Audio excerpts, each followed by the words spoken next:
Oh, yes. Welcome back once again, everyone. Today I'm doing a review for Transformers Studio Series number 42. This is Voyager class Constructicon Long Haul.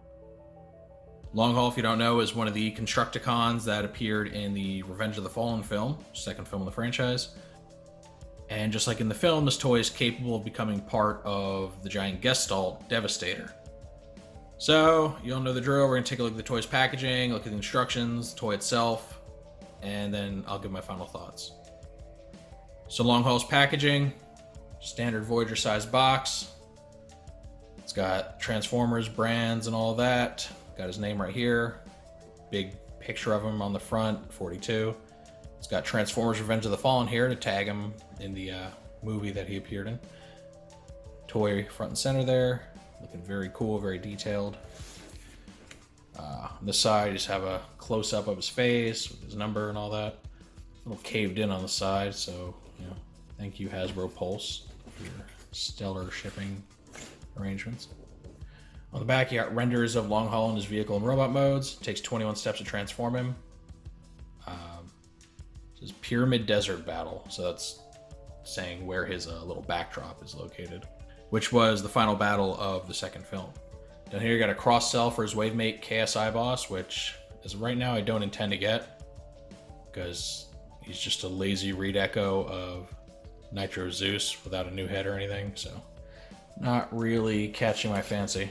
And then here we got this nice big picture of Devastator, along with this window where you can see his, what would be a faction symbol normally. Normally it'd be like Decepticon or Autobot, but for the Constructicons they have a picture of Devastator's head, just to really promote the fact that they can combine.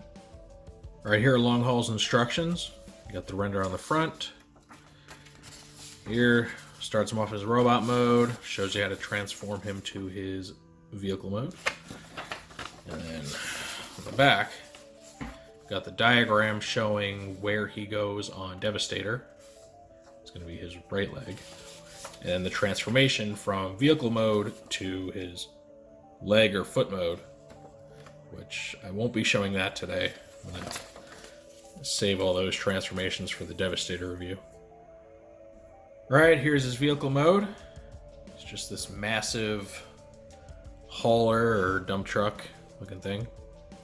I'm sure there's a better name for it, but I'm going to call it dump truck looking thing. You can see it's got a lot of details on it.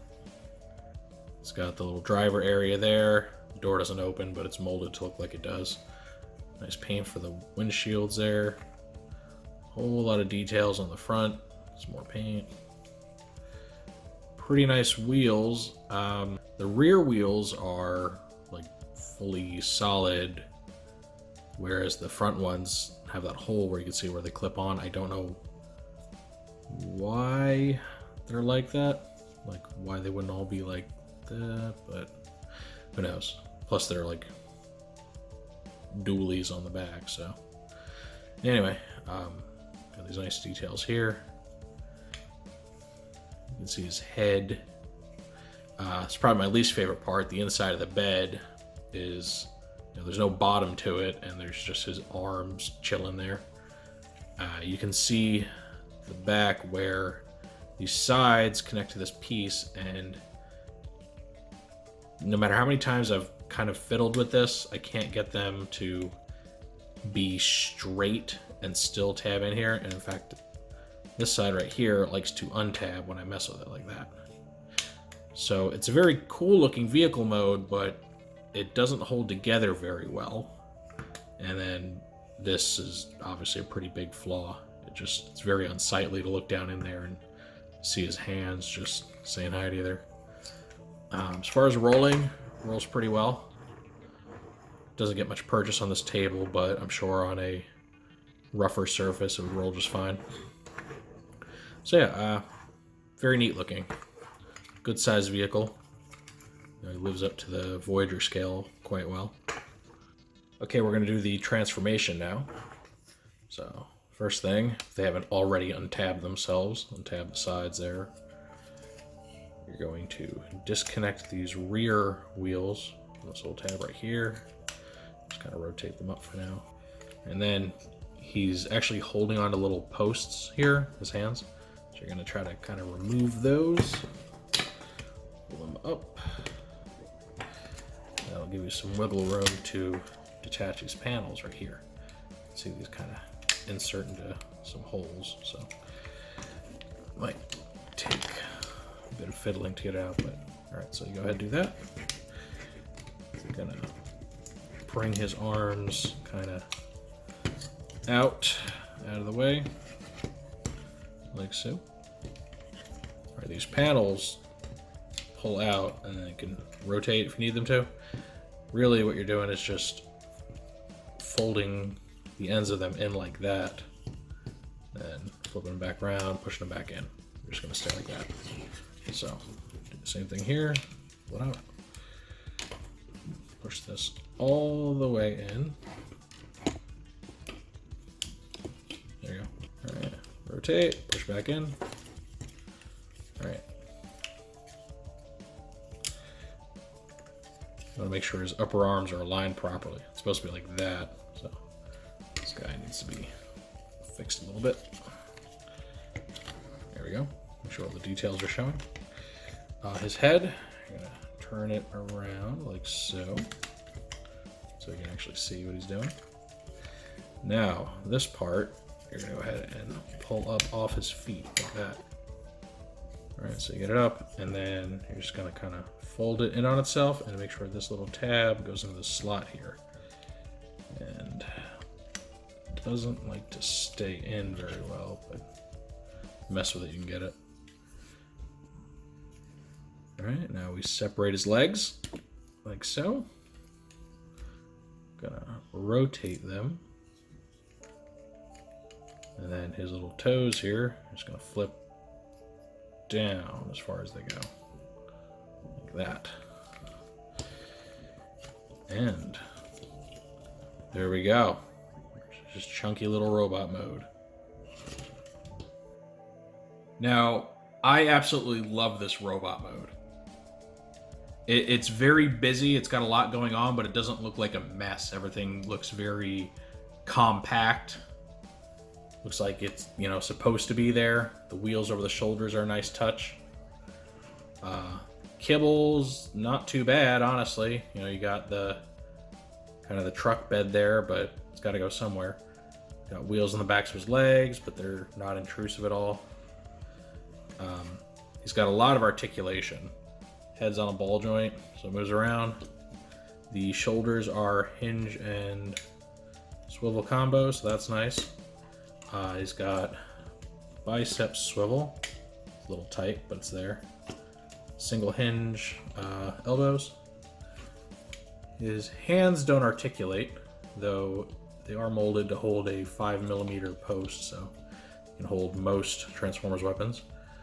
His waist is on a swivel, so that's nice. In fact, it's a ratcheted swivel too, so give him to hold positions, which I believe the reason it's like that is for him to support all the weight for being one of Devastator's feet. Hips are ratcheted hinge and swivel. Well, ratcheted swivel anyway, not so much the hinge. Knees are single bend. He's got the thigh swivel, and then he has ankle tilt. So overall, you know, he's very posable. He's on the level of like a Transformer Siege figure, which is always a good standard to go by, I think. I love the sculpted detailing on this guy. You can see it here on his chest, all over, like these big thick plates, and grates and stuff on his thighs there. His hands look cool. I believe these are supposed to be like missile launchers on these panels here. It doesn't have any accessories, so all of his weaponry and stuff is built in.